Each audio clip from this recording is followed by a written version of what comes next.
से भारत कैसा दिखता है आपको? सारे जहां से अच्छा।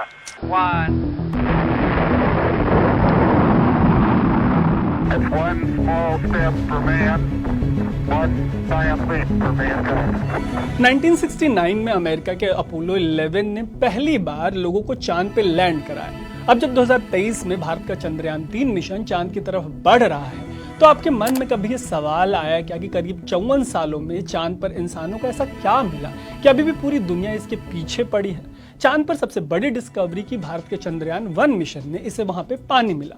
लेकिन यहाँ एक और सवाल ये आता है कि अकेले पानी मिलने से क्या हो जाएगा? चांद पर न तो सोना है, न चांदी, न हीरा, न मोती, ना ही कोई ऐसी इंपॉर्टेंट चीज अभी तक मिली है जिसके लिए ऐसे मिशंस पर अरबों खर्च किए जाते रहे। ऐसे में स्टोरी में तलाशेंगे इस सवाल का जवाब कि आखिर चांद पर अमेरिका से इंडिया और चीन से यूरोप तक 5 दशकों के बाद भी इतना क्यों इन्वेस्ट कर रहे हैं। शुरू करते हैं ये स्टोरी, लेकिन सबसे पहले ऐसी ही स्टोरीज के लिए आप अनकट को फेसबुक, यूट्यूब और इंस्टाग्राम पे फॉलो और सब्सक्राइब जरूर कर लीजिएगा। तो जिन्हें साइंस में इंटरेस्ट है उन्हें पता होगा कि स्पेस में पहला सैटेलाइट 1957 में भेजा गया था। पहले सैटेलाइट के स्पेस में भेजे जाने के महज 12 सालों के भीतर इंसान ने चांद पर अपने कदम रखे। जैसा कि मैंने आपको बताया कि चांद पर इंसान को पहली बार भेजे जाने में करीब 50 साल से ज्यादा का समय बीत गया है। यही नहीं, दरअसल एक नहीं बल्कि ऐसे 6 अपोलो के मिशन रहे जिनके जरिए इंसान को चांद पर लैंड कराया गया। लेकिन अब जो भी देश चांद पर अपना मिशन भेज रहे हैं, उन देशों ने इंसानों को वहां भेजना बंद कर दिया है। इस दौर में जो हो रहा है वो 1960-1970 के आसपास जो हो रहा था उन दशकों में, उससे काफी अलग है। तब यूएसएसआर और अमेरिका के बीच कोल्ड वॉर हो रहा था।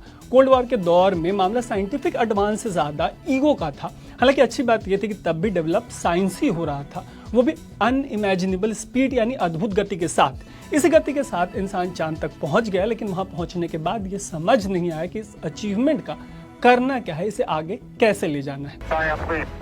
दरअसल हुआ ये कि उस समय इस तरीके की लैंडिंग का फायदा उठाने और उससे मिले रिजल्ट को आगे बढ़ाने की टेक्नोलॉजी मौजूद नहीं थी। हालांकि फिर भी चांद से जो पत्थर जैसी कुछ चीजें लाई गईं, चांद से लाई गई इन चीजों ने काफी लंबे टाइम तक वैज्ञानिकों को व्यस्त रखा। वैज्ञानिकों की ऐसी व्यस्तता के बावजूद इसका जवाब नहीं मिला कि अब आगे क्या करना है। इन्हीं सब की वजह से अपोलो के लास्ट मिशन के बाद अगले 2 दशकों तक यानी करीब 20 सालों तक चांद के मामले में एक तरीके से शांति छाई रही। फिर आया 1990 का दशक। इस दशक से नासा ने फिर से चांद पर अपने मिशन भेजने शुरू किए। चांद पर मिशन का सिलसिला बढ़ता चला गया और भारत ने भी 2014 में अपना पहला चंद्रयान मिशन चांद पर भेजा। बाकी देश भी इस दौड़ में शामिल हुए। इसी दौड़ में 2019 में भारत ने अपना दूसरा मिशन चांद पर भेजा। एक तरफ चंद्रयान 1 तो काफी सक्सेसफुल रहा, लेकिन चंद्रयान 2 सॉफ्ट लैंडिंग नहीं कर पाया और इसी काम के लिए अब तीसरा चंद्रयान मिशन चांद के रास्ते पर है। चांद से जुड़ी इसी रेस में चीन ने भी चांद पर सॉफ्ट लैंडिंग करने में सक्सेस हासिल की, वो भी उस हिस्से में जो अभी तक अनएक्सप्लोर्ड रहा है। अब बात करते हैं इसकी कि इंसानों को चांद पर भेजे जाने से लेकर इन तमाम मिशन से हासिल क्या हुआ। जो हासिल करने की तैयारी है उसकी बात शुरू करते हैं 1990 के दौर से। इस दौर के बाद जो दौर शुरू हुआ उसमें चांद को लेकर चीजें अलग तरीके से हो रही हैं। वैसे यहाँ भी मामला स्पेस रेस का है। हालांकि इस दौर में किसी पर कोल्ड वॉर वाला भूत सवार नहीं है और अब चांद पर लोगों को भेजकर अपनी ताकत दिखाने के बजाय कोशिश ये हो रही है कि चांद पे चीजें जो मौजूद हैं उसे साइंटिफिक एडवांसमेंट के लिए यूज किया जा सके। इसमें सबसे बड़ी कोशिश ये है कि चांद को एक लॉन्च पैड के तौर पर डेवलप किया जा सके। चांद को लॉन्च पैड की तरह इस तरीके से देखा जा रहा है कि इसका इस्तेमाल करके बाकी के अंतरिक्ष को एक्सप्लोर करने में मदद ली जा सकती है। दरअसल चांद को लॉन्च पैड बनाने के पीछे का वैज्ञानिक ये तर्क दे रहे हैं कि चांद पर ग्रेविटी का हल धरती के जैसा नहीं है। ऐसे में अगर भविष्य में चांद से रॉकेट लॉन्च किए जाते हैं तो पूरी संभावना होगी कि धरती की तुलना में वो अंतरिक्ष में काफी दूर तक चले जाएंगे। हालांकि ये अभी बहुत दूर का सपना है, क्योंकि चांद से रॉकेट लॉन्च करने के लिए जिस तरीके के लॉजिस्टिक्स की दरकार होगी वो अभी दूर की कौड़ी है। लेकिन यहाँ एक सवाल ये आता है कि चांद को लॉन्च पैड बनाने की बात आखिर कितनी दूर की कौड़ी है। आइए इसका जवाब तलाशते हैं। तो चांद को लॉन्च पैड बनाने के लिए चांद पे परमानेंट फैसिलिटी बनानी पड़ेगी, परमानेंट लेबोरेटरी भी बनानी पड़ेगी और परमानेंट लॉन्च स्टेशन बनाना भी इतना आसान नहीं होगा। इसके लिए धरती से वहां उस तरीके की चीजें ले जाने की दरकार होगी जो ऐसी फैसिलिटीज को बनाने और इनकी फंक्शनिंग के लिए रिक्वायर्ड होती हैं। ऊपर से इसका खर्च भी बहुत ज्यादा होगा। ऐसे में फिलहाल इस आइडिया पर काम किया जा रहा है कि चांद पर जो चीजें मौजूद हैं उनमें संभावनाएं तलाशी जाएं और इस तरीके की फैसिलिटीज को डेवलप करने में चांद पर मौजूद चीजों को यूज किया जाए। अब बात यह है कि वहां मौजूद चीजें कितनी काम आ सकती हैं। ऐसी सोच के जरिए एम्बिशन ये है कि वहाँ इस तरीके की फैसिलिटी और लॉन्च पैड्स तैयार करके इंसान को अंतरिक्ष में धरती की तुलना में और दूर तक आसानी से भेजा जा सके। और पहले की तुलना में ह्यूमैनिटी के पास एक एडवांटेज ये है कि अभी इस पर काम करने के लिए पहले की तुलना में बेटर टेक्नोलॉजी अवेलेबल है। हालांकि सबसे बड़ी दिक्कत एनर्जी सोर्स की है। जैसा कि अभी तक का मामला आपको पता है कि चांद पर कोई एनर्जी सोर्स नहीं मिला। ऐसे में अभी एक सवाल ये निकलकर सामने आ रहा है कि चांद तक सारा फ्यूल क्या धरती से लेकर जाना पड़ेगा, क्योंकि अगर ऐसा करना पड़ता है तो ये फिजिबल साउंड नहीं करता। बट यहाँ भी एक बड़ी फिजिबिलिटी पैदा करने वाला फैक्टर है चांद पे मौजूद पानी। और इसमें भी भारत के लिए गौरव की बात यह है कि ये डिस्कवरी 2014 में चांद पर गया चंद्रयान 1 ने की है। चांद पर जब पानी मिला तो लगा कि अगर पानी है तो वहाँ हाइड्रोजन मॉलिक्यूल्स भी होंगे, और अभी पूरा फोकस पानी से ज़्यादा हाइड्रोजन पर है। वैसे भी अभी इस तरीके की तकनीक भी मौजूद है जो पानी को हाइड्रोजन में कन्वर्ट कर सकती है।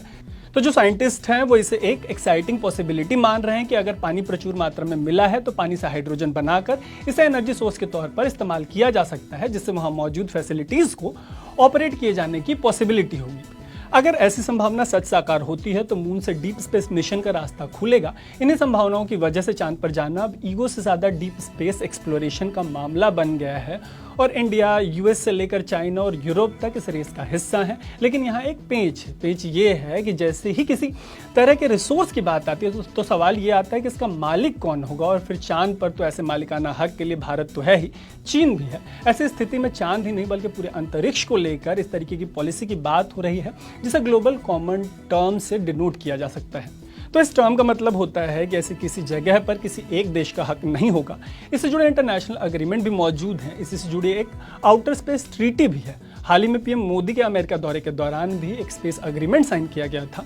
इस दौरान इंडिया आर्टेमिस अकॉर्ड का भी हिस्सा बना। पीएम मोदी के इस अमेरिका दौरे के दौरान आउटर स्पेस ट्रीटी की भी खूब चर्चा हुई। दरअसल इस ट्रीटी में इस बात पर जोर दिया गया है कि अंतरिक्ष में किस तरीके के कंडक्ट को अच्छा बिहेवियर माना जाएगा। इसी आउटर स्पेस ट्रीटी से जुड़ी है एक फॉलोअप ट्रीटी जिसका नाम है मून ट्रीटी। इस ट्रीटी में बिल्कुल साफ किया गया है कि आउटर स्पेस में आप क्या कर सकते हैं और क्या नहीं कर सकते।